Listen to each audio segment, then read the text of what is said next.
Hi friends, ഇന്നത്തെ വീഡിയോയിൽ പറയുന്നത് തൈര് ഉപയോഗിച്ചിട്ട് നമുക്ക് എങ്ങനെ തീർച്ചയായും എലി, പല്ലി, കൂറ ഇവയുടെ ശല്യങ്ങളൊക്കെ ഒഴിവാക്കാം എന്നതിനെ കുറിച്ചാണ് കേട്ടോ. അപ്പൊ ഈ തൈരിലേക്ക് നമുക്ക് വേണ്ടതെന്ന് പറയുന്നത് കുറച്ച് വിനാഗിരിയാണ് കേട്ടോ. അപ്പൊ ഞാൻ കുറച്ച് വിനാഗിരി ഇതിലേക്ക് ഒഴിച്ചു കൊടുക്കുന്നുണ്ട്.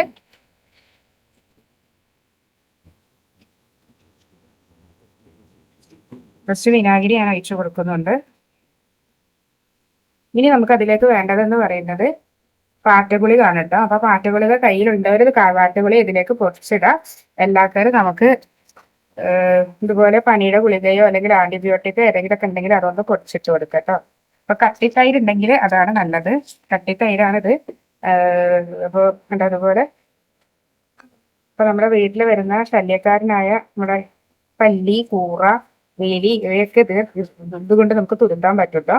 അപ്പൊ ഇതിലേക്ക് നമ്മൾ ഈ ഒരു പാരസെറ്റമോളോ അല്ലെങ്കിൽ നമുക്ക് ആന്റിബയോട്ടിക്കോ ഏതെങ്കിലും കയ്യിലുണ്ടെങ്കിൽ അതൊന്ന് പൊടിച്ചിട്ട് കൊടുക്കാം കേട്ടോ. അപ്പൊ ഇതുപോലെ ഞാൻ കുറച്ച് പൊടിച്ചിട്ടുണ്ട്.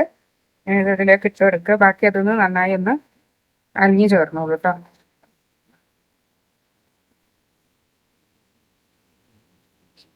ഇപ്പൊ തൈരിലായതുകൊണ്ട് തന്നെ നമുക്കത് പെട്ടെന്ന് റിസൾട്ട് കിട്ടും.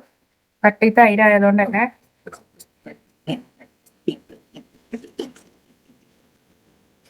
ഇനി ഇതിലേക്ക് നിങ്ങളെ കയ്യിൽ ഹാർപ്പിക് ഉണ്ടെങ്കിൽ വേണമെങ്കിൽ കുറച്ച് ഒഴിച്ചു കൊടുക്കട്ടോ. പക്ഷെ നമ്മുടെ തൈരിന്റെ ആ ഒരു സ്മെല്ല് പോകരുത്.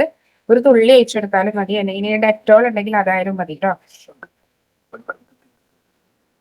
ഈ ഒരു കട്ടിയോട് തന്നെ കൂടി തന്നെ നമ്മൾ എരി വരുന്ന ആ ഭാഗങ്ങളിൽ കുറച്ച് തൂവി കൊടുത്താൽ മതി. അവ വന്ന് നക്കിക്കോളൂ കേട്ടോ. അപ്പൊ ഇതുപോലെ ചെയ്ത് കൊടുക്കുക കട്ടി തൈരിന്. അപ്പോൾ ഇനി നമ്മുടെ വീടുകളിന്റെ ഉള്ളിലാണെങ്കിൽ വീടിന്റെ ഉള്ളിൽ ഒക്കെ ആണെങ്കിൽ പ്രത്യേകിച്ച് കിച്ചന്റെ ക്യാബിനറ്റിലൊക്കെ ആണ് നമ്മുടെ പല്ലിയുടെ കൂറയുടെ ഒക്കെ ശല്യം ഉണ്ടെങ്കിൽ നമുക്ക് ഇതുപോലെ ഒരു കവറ് എടുത്തതിന് ശേഷം കുറച്ച് അതിലേക്ക് ആക്കിയിട്ട് നമ്മുടെ ഗ്യാസ് സ്റ്റോവിന്റെ അടിയിലൊക്കെ വെച്ചു കൊടുക്കുക കേട്ടോ. അപ്പൊ അത് പല്ലിയൊക്കെ വന്ന് അവിടെ നിന്ന് അത് നക്കിക്കോളും. അപ്പോൾ പ്രത്യേകിച്ച് ശ്രദ്ധിക്കണം. ഇങ്ങനത്തെ പണിയൊക്കെ നമ്മൾ രാത്രി വേണം ചെയ്യാൻ. ഒരിക്കലും പകല് ചെയ്യരുത്. ഭക്ഷണം ഉണ്ടാക്കുന്ന സമയത്ത്, കുട്ടികൾ ഉണർന്നിരിക്കുന്ന സമയത്ത് കുട്ടികളുടെ കൺമുന്നിൽ വെച്ചിട്ടൊന്നും ചെയ്യാതിരിക്കുക. ഇതൊക്കെ രാത്രി എല്ലാവരും ഉറങ്ങിയതിന് ശേഷം മാത്രം ചെയ്യുക. അതുപോലെ തന്നെ രാവിലെ അതും അവിടെ നിന്ന് മാറ്റാനും പ്രത്യേകം ശ്രദ്ധിക്കണം കേട്ടോ. അതാ എലി കുഴിക്കുന്ന കുഴിയുടെ ഒക്കെ തൊട്ടടുത്തായിട്ട് ഇതുപോലെ ഒന്ന് ഇറ്റിച്ചു കൊടുക്കുക. ഇതുപോലെ ഒന്ന് കുറച്ച് ഇറ്റിച്ചു കൊടുക്കുക.